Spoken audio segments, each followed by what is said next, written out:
evening sir and ma'am, and welcome na naman po sa isang Dali product review. Ngayong gabi ang i-review po natin ay ang humamon kay Chips Delight at ang humamon kay Tommy. Unahin natin kay Chips Delight. So ang humamon kay Chips Delight, ang panlaban ni Dali ay si Chocolate Chip Cookie. So tignan natin. Sa presyo naman, si Chocolate Chip Cookie, pakita natin sa screen.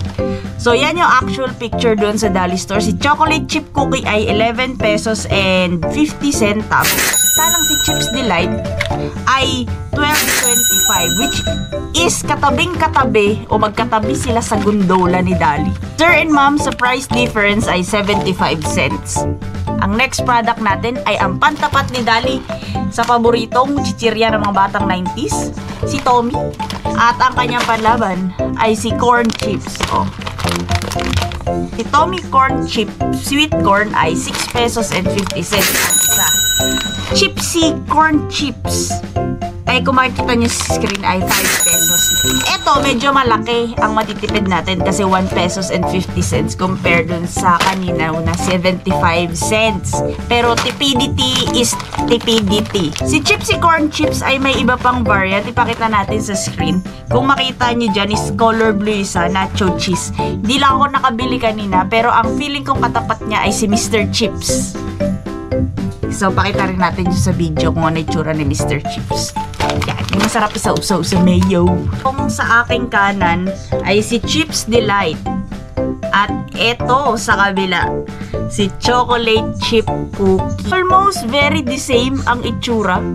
Taste test, tikman natin yung original.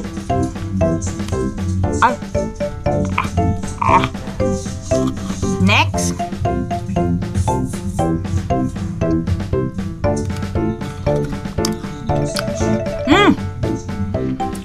Walang pinagkaiba yung lasa. Hindi ko ma-distinguish yung pinagkaiba sa lasa. Parehong-pareho, magkalasang magkalasa. So kung gusto natin ng murang Chips Delight, try nyo itong si Choco Chip Cookie ni Grand Bisco at Dali. Sa aking kanan ay ang chips ni Tommy, Chips ni Dali. Taste test. Dali. Sir and ma'am, magkalasang magkalasa din, naka 98%. Medyo matigas lang yung chips ni Chips Corn kumpara kay Tommy. Gusto pong mag-try, try nyo na po ang ating mga product sa pinakamalapit na Dali sa inyong barangay.